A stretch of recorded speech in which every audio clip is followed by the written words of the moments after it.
मैं अभी मैट्रिक में था। नया नया जवान हो रहा था।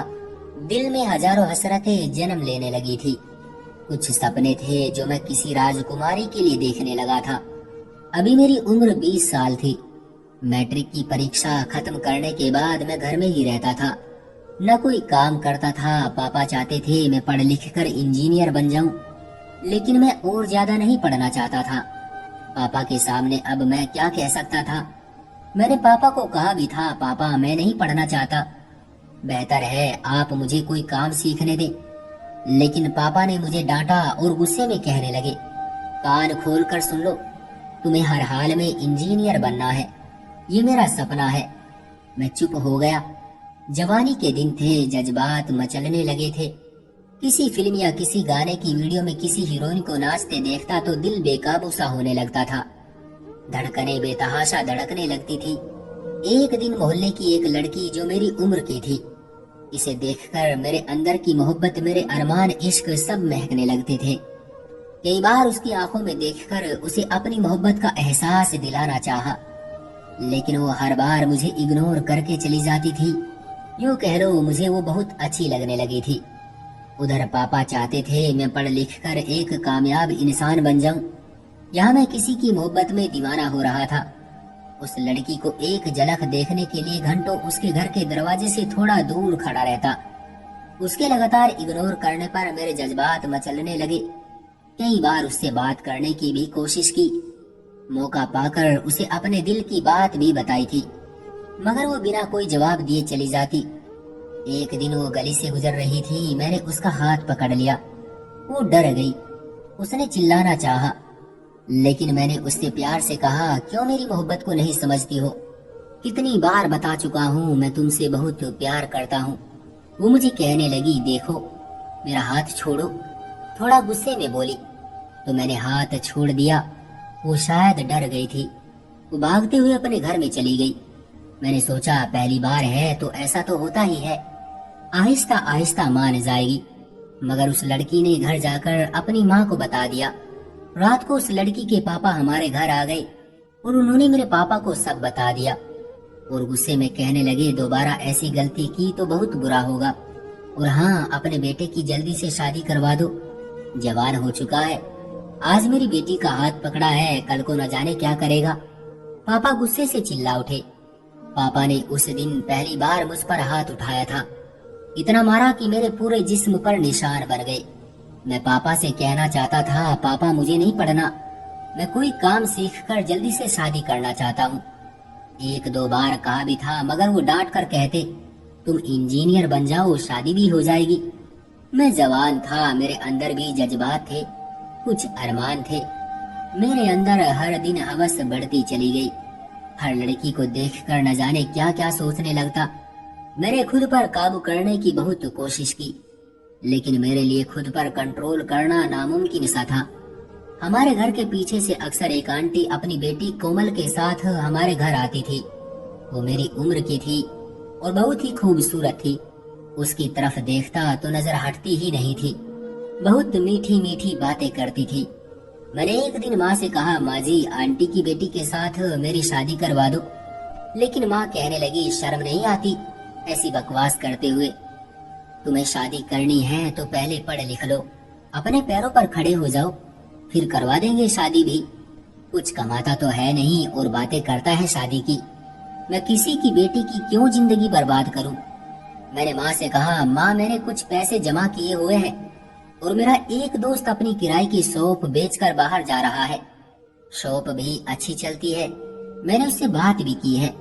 वो थोड़े से पैसों में मुझे अपनी शॉप देने के लिए तैयार है और बाकी के पैसे मैं आहिस्ता आहिस्ता दे दूंगा। माँ अगर तुम पापा से बात करके मेरी शादी कोमल से करवा दो तो मैं अपने दोस्त से आज ही बात करके वो शॉप ले लेता हूँ और मेरी अच्छी खासी आमदनी शुरू हो जाएगी और मैं साथ में पढ़ता भी रहूंगा। माँ भी डांटते हुए बोली, तू पागल हो गया है क्या? हम तुझे इंजीनियर बनाना चाहते हैं और तू एक शॉप चलाएगा? और वैसे भी शादी के बाद कहाँ होती है पढ़ाई, इंसान पत्नी के चक्कर में पड़ जाता है। अब जा दफा हो जा यहाँ से, कुछ पढ़ ले जाकर।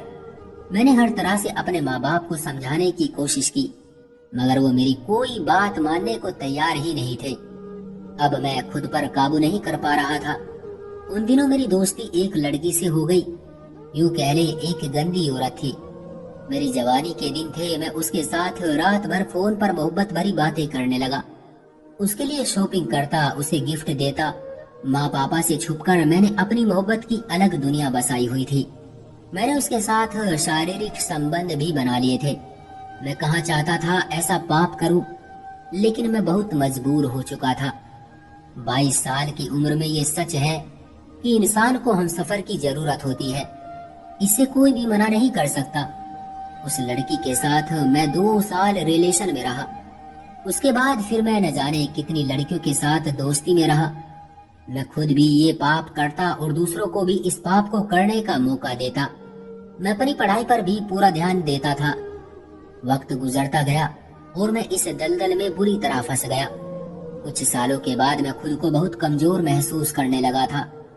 मैं इस पाप से निकलना चाहता था, लेकिन किस शर्त पर? मम्मी पापा तो मुझे कामयाब इंसान देखना चाहते थे। खैर, मैं इंजीनियर बन गया।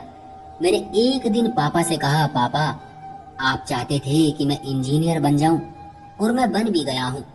अब तो आप मेरी शादी करवा दो। लेकिन पापा मुस्कुराकर बोले, ओए शर्म कर शर्म, तेरा बड़ा भाई भी अभी तक कुंवारा है। मैंने उससे शादी की बात की है, मगर वो अभी 2 साल और शादी नहीं करना चाहता। पहले बड़े की शादी करूंगा, फिर तुम्हारी। लोग क्या कहेंगे कि बड़ा कुंवारा बैठा है और छोटे की शादी कर दी। और ये देख, घर की हालत बहुत खराब हो चुकी है। टूटी हुई छत है, कहाँ रखेगा पत्नी को? लोग ताने मार मार कर जान ले लेंगे। अब पहले कोई अच्छी सी नौकरी ढूंढ ले और फिर अपना अलग से घर बना ले, फिर शादी कर लेना। 4 पैसे होंगे, घर अपना होगा तो खानदान में भी इज्जत होगी। मैं चुप हो गया। मैं कैसे बताता पापा को मैं कितना मजबूर हो चुका हूँ। मैं किस कदर पापों की दुनिया में डूब चुका हूँ। मैं किस कदर बेबस हो चुका हूँ। मैं ना चाहते हुए भी पाप गुनाह करने लगा हूँ। मुझे हमसफर की जरूरत है। मैं पाप से बचना चाहता हूँ, लेकिन मेरे माँ बाप को तो नया घर और रिश्तेदारों की बातों की फिक्र थी। खैर, मैं नौकरी के लिए भटकने लगा। कुछ दिनों बाद मुझे दूसरे शहर में एक प्राइवेट कंपनी में जॉब भी मिल गई। मैं दूसरे शहर चला गया, वहाँ नौकरी करने लगा। वक्त गुजरता गया, मैं वहाँ कोठों पर जाने लगा। जब दिल मचलता तो किसी मजबूर औरत से अपनी हवस बुझा लेता।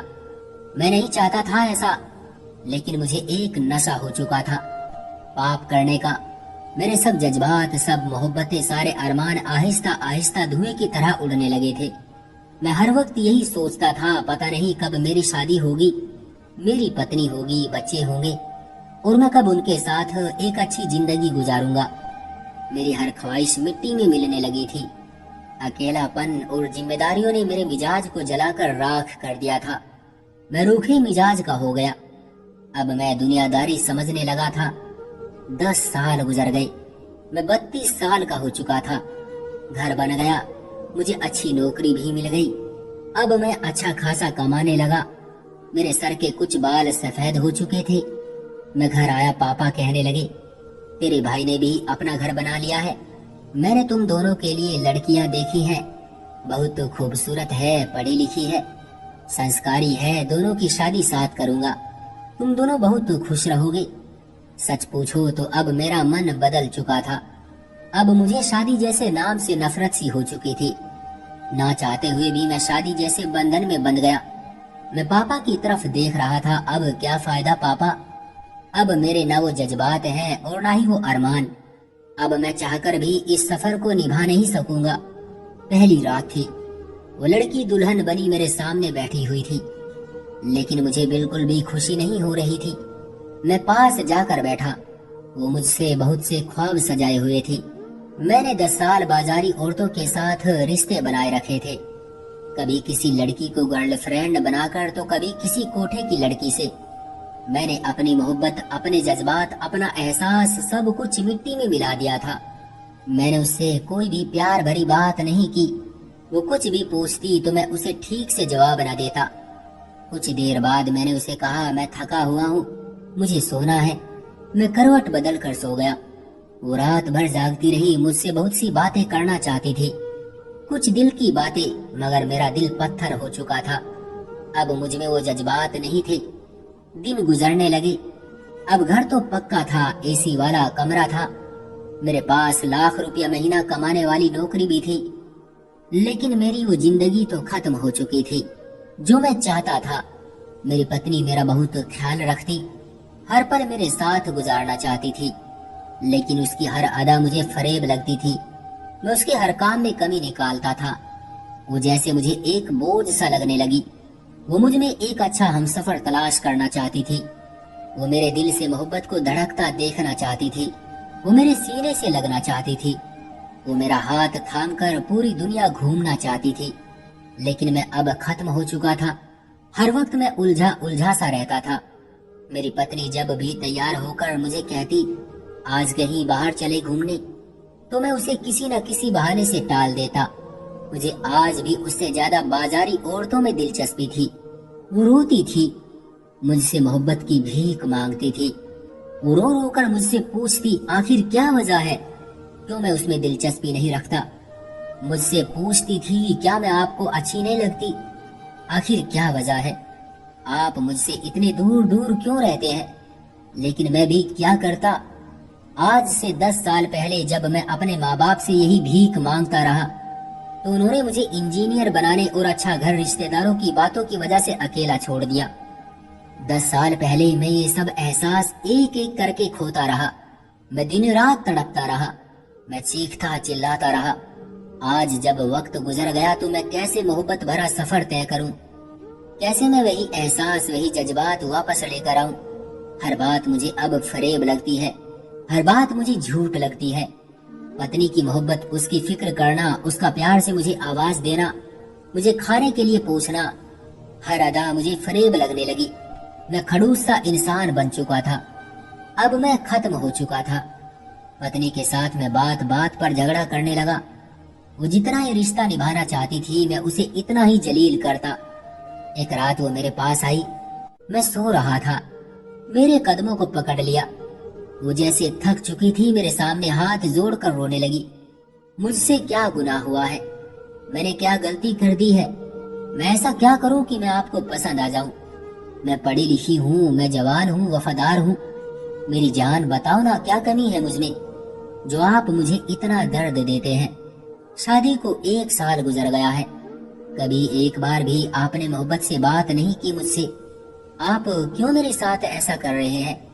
वो मुझे कसमें देने लगी, लेकिन कमबख्त मुझे उसका रोना भी फरेब की तरह लगने लगा था। मैं चुप हो गया। मेरा इग्नोर करना उसे तकलीफ देने लगा। मैं अब भी बाजारी औरतों के साथ रातें गुजारता। उनकी बातों से, उनकी अदाओं से मुझे मजा आता। जब एक औरत से दिल भर जाता तो दूसरी औरत से दिल लगा लेता। मैं अब इस दुनिया में खो चुका था। मैं अब कैसे एक औरत यानी अपनी पत्नी के साथ सारी जिंदगी गुजार सकता था। मुझे तो आदत पड़ गई थी औरतों के बदलने की।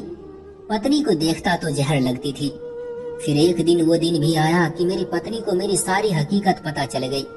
मुझे लगा कि अब वो मुझे छोड़कर चली जाएगी, सारे खानदान में मुझे बदनाम करेगी, मगर ऐसा कुछ भी ना हुआ। वो तो बहुत तड़पी थी, सारी रात मेरे पांव पकड़कर रोई थी।